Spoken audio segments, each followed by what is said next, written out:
How's it going, Critter Family? I hope you all are doing well. If my neck looks red, it's because I was using one of these on myself. This is a shock collar, e-collar, whatever you want to call it. Has 100 different levels. I was on level 10 when it made these red marks on my throat. In a previous video where I was going over it with Standing Stone Kennels teaching their dog, not even teaching their dog, forcing their dog to come with a recall. So keep an eye out for that video. Today we are going over a short by Cali K9 Dog Training. I'm not a fan of his. Somebody asked me to review one of his videos, so we're just going to be looking at this, and I'll be giving my point of view. If you don't want to end up flat face on the fucking concrete, then fix your dog's aggression and reactivity right now. First things first, you need to get your dog some obedience training. And I'm not talking about the bullshit you have in your living room. I'm going to say, I don't care about obedience training for aggression. I don't teach obedience training for aggression.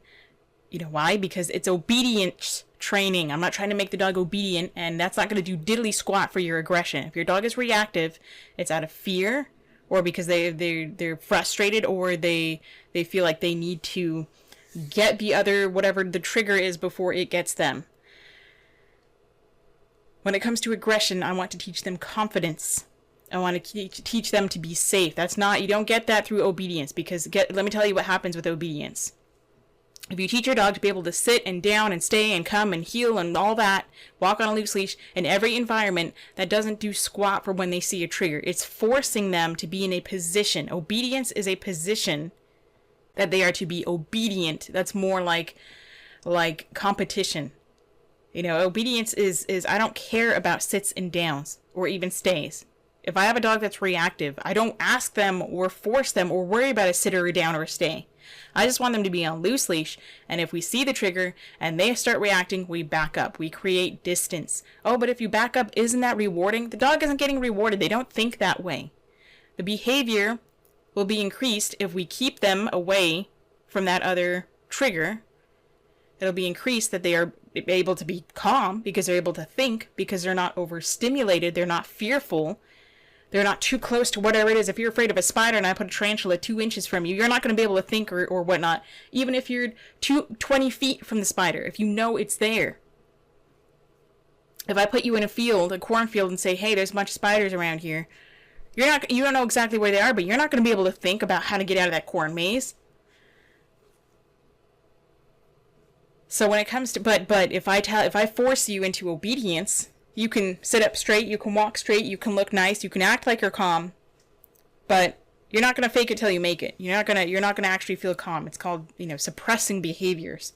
So when it comes to obedience, I'm not going to hear you out, guy.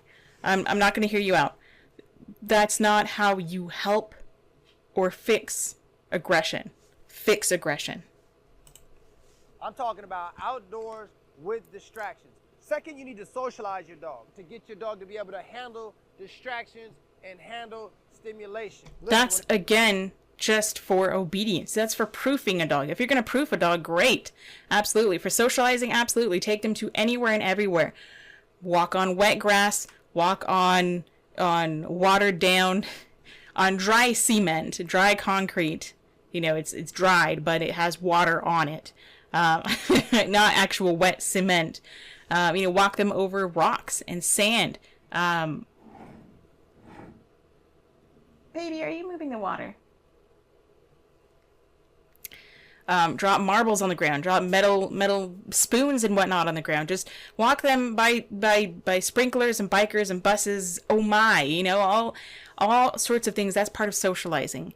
And you can teach them, you can test them to be obedient, or test them with obedience. I don't have a problem with obedience, but I don't rely on that all the time. If I want to proof them that they are okay in these different distractions and they're ready to move on, yes, I will use obedience. But if I'm working with a reactive dog, no, I might test them to say, okay, are we ready to move on closer? Do I really have your attention on me? If I'm able to ask you to sit once and you sit down, you're focused on me with your trigger within eyesight. When it comes to distraction training, don't start off with dogs right away. Yeah, no duh. Start off with things like balls, because what this is going to do is allow the dog to have some damn self-control. Most dogs are reacting because they're... Now, again, it sounds like he's putting accountability on the dog, and he relies on these stupid boxes to put his dogs in. It just seems really uncomfortable and annoying and unnecessary, because his dog is going to be trained and conditioned to only work on the box. It won't be as conditioned to work without the box as their place mat when they're out in public. I mean, I'm sure everybody will tell me that I'm wrong and blah, blah, blah. Okay, whatever. But, you know, it sounds like he's putting accountability on the dog and not on the human by having some damn self-control. Scared. So desensitize them to all the normal shit that they're going to see in the streets. This is just normal stuff. They shouldn't be so scared of this type of stuff. Good. This dog is uncomfortable with that. This guy is flooding this dog.